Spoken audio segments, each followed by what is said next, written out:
the training footage of you the other week. Got a really good reception. It's all Jamie this, Jamie that, all over the forums, all over social media. I think you've certainly made a statement. You just competed at Europa Pro in your pro debut. How are you feeling? I'm feeling like I'll answer the question after I've got this pen that my dog's chewing. Okay. Okay. Yeah, just get the pen off the dog. Sorry about that. It's all right. It's all right. You need the pen. Right. How am I feeling? So it's been a whirlwind of emotions, really. I feel great. That's the short answer. I feel amazing. Good. I know I said that, I was aiming for like a top 6, but coming out of the show with a top 10, absolutely over the moon in that lineup as a pro debut. I just felt like I did what I set out to do, and that was to, as I said to you the other week, was put kind of me, the giant, on the map in the IFBB, and I feel as though that was definitely achieved. I would say that you certainly achieved that. Because I'll be honest, until you posted that video that we posted at the end of the Global Muscle a couple of episodes ago, that was the one when you said you just trained and you were pumped. Your dog got the pen again. Sorry. Bloody dog. No, yes, that video that you saw, yeah. Yeah, sorry, that video, up until that point, I was seeing all your progress videos and you were saying, I'm 20 pounds there, and I was thinking, I just don't see it. I didn't see the gains that you was like 25 pounds, a lot of muscle, even on someone like 6'5", your frame. And then all of a sudden you posted that video. I was like, okay, this is a completely different story. I asked you if it was Photoshop, but you said, no, it's a video, and you sent it to me. Called me a cheeky bugger. And then obviously we saw you on stage in Spain, and obviously I've got the how you looked when you turned pro in 2018. And you could see that you had made serious gains. I mean, so what was the difference in body weight from when you turned pro in 2018 to when you made your pro debut in Spain last weekend? It was actually only 10 pounds. Oh, wow. But I just think the 10 pounds are all in the right places, in the back and the upper body, some in the arms. And I just think we brought a fuller package. So, the physique looked better. Yeah. And it gave me a great kind of imagination of what's to come as well. Oh, yes.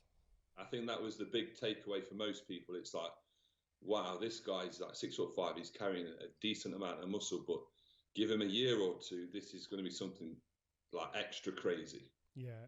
For me, the biggest, the most instantly noticeable gains you'd made were with the arms and the back, because I mean, a couple of years ago, your arms were lacking for someone your size. The good thing is, I said to you, being as tall as you are, if you didn't have really good legs, you'd be wasting your time as a pro. But thankfully, your quads were absolutely enormous. And the thing is, you look polished, you were conditioned, you were separated. Your physique translated from what you were posting in your social media pictures even better when you came on stage. So you're a physique that translates.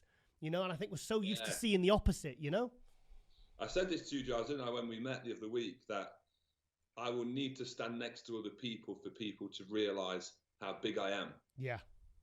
Because in a photo by myself or a video, you cannot assess any type of proportion. There's no gauge.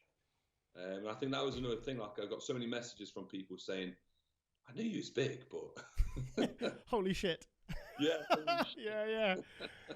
Yeah, because I mean, when I got some, I was taking some, because I was watching the live stream, and I was taking photos with my phone of when they called you out next to Mark Hector. I mean, Mark is what? Is he about 5'9", maybe? Yeah, 5'9", 5'10". He's a similar height to Samson and James, I think. But I mean, when you stood next to him, I mean, Mark was the other sensation of the show. He's probably one of the biggest talking points of the show. Aside from James and obviously, some of the others. It was, when you were next to him, I mean, you just saw, like, you literally towered over him. But even from the back, I mean, your back was there was more going on your back. All the muscle was separated. You looked like a really good seasoned pro up there, So I think you must be feeling proud. Yeah, definitely. And I think one thing I've always said, I mean, I love competing anyway. There's these bodybuilders that I hear on these podcasts sometimes saying that they don't enjoy the competitive part of it. Like, they enjoy the journey, but not the stage. And I'm like, wow, I must be fortunate that I enjoy both, but I love the stage so much. And one thing I wanted to go on there with was confidence. Yes. And smile and look like I enjoy to be up there, because you're probably the same, Giles, as a person that watches these shows and gives judgment on them. The worst thing in the world is when you see a bodybuilder up on stage and they look like they don't want to be there. Yeah. Especially if they've dieted and killed themselves for 20 weeks and they go up there and give themselves a poor representation of their hard work. So I went on that stage, and excuse my French, but I think I fucking owned it. You did.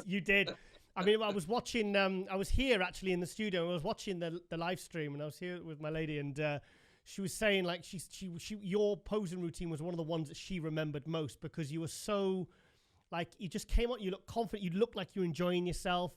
You know, I could see that you smiled a little bit extra when you did your front lat spread. But I was like waiting for Clark Kent to swoop down and just take my place.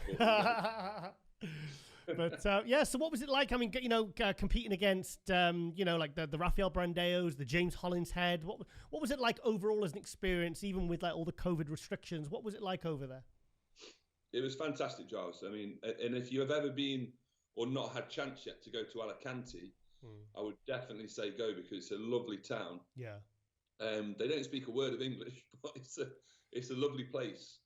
The show itself, I think, because of COVID and staffing issues, didn't run as smoothly as it probably could. But, you know, they've done a fantastic job to get the shine in the first place, and give us a platform to showcase what we've been working hard towards this year. So I can't be thankful enough for that.